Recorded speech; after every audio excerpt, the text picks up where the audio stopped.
Welcome to Lesson 4, Science 7, Unit 1, and this lesson is going to cover the needs of living things. Living things need energy to carry out their activities, and the flow of energy from one organism to another is part of an energy web.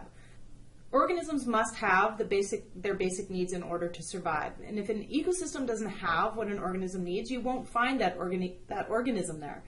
So BC has the greatest diversity of land and climate in Canada. What that means is we have many different types of land masses and many different types of climates within our province, more so than any other province in Canada.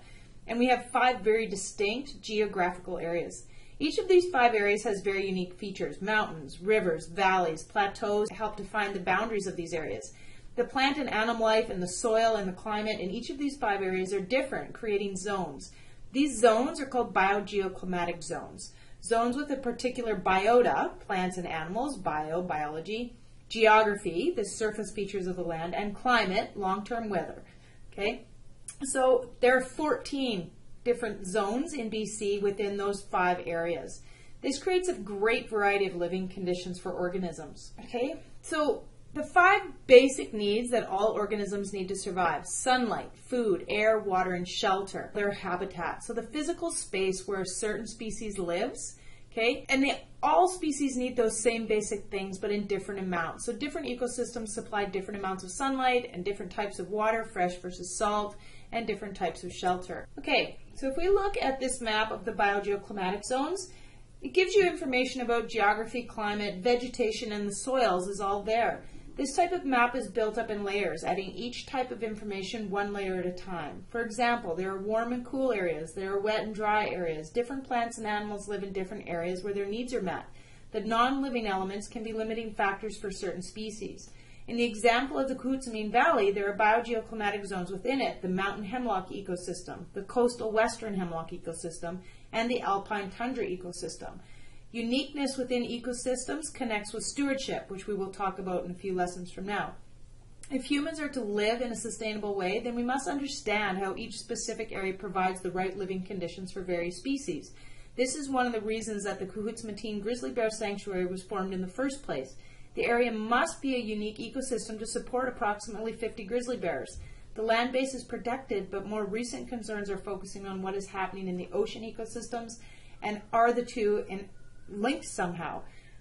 I think if you think about what we were talking about in our last lesson, you'll know that salmon is a big link right there. So the other thing that we want to talk about are the limiting factors in the non-living environment. The limiting factors are what keeps an organism from living in a certain space or from surviving in a certain space.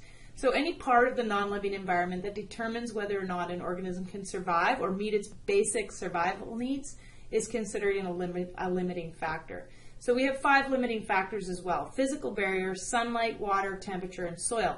Now these are very similar to your survival needs, so you need to make sure that you're not getting them confused, even though some of them do overlap. Sunlight and water in particular are 2 that are found in survival needs as well.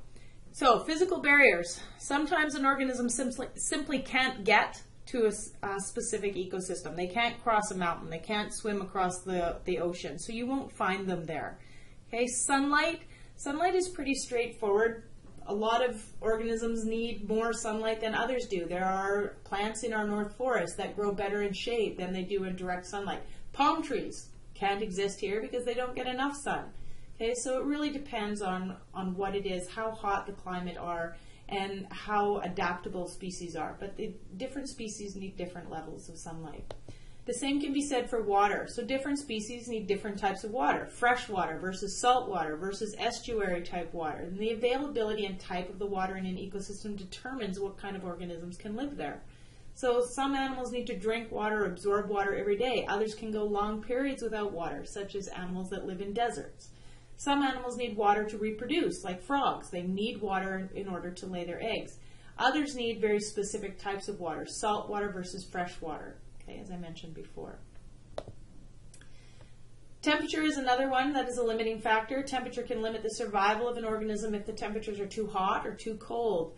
Okay, so in BC, our temperatures are usually the coldest at the tops of the mountains. And if you look at the mountain, you can see a tree line, and that tree line is where the trees stop growing. And because they stop growing there is because it's too cold above that mark for them to grow. So you get these very, very obvious lines of where the temperature is changing on mountains.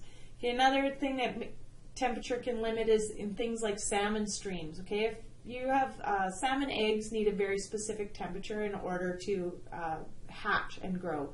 Okay, if it's changed in any way, so let's say that it's pulling it down and there's nice shade there, and they come in and cut those trees down, that means that the increase in temperature could very well ruin those salmon eggs, so those salmon won't hatch anymore. Soil is the last one. It gets its nutrients from the decomposition of plants and animals. Plants need different types of soil, moist soil versus thin, dry soil. And again, you can think about our North Forest out there with a very peaty, thick soil versus plants that grow in the desert. So we'll talk more about this in class, and we'll do some more activities around this later.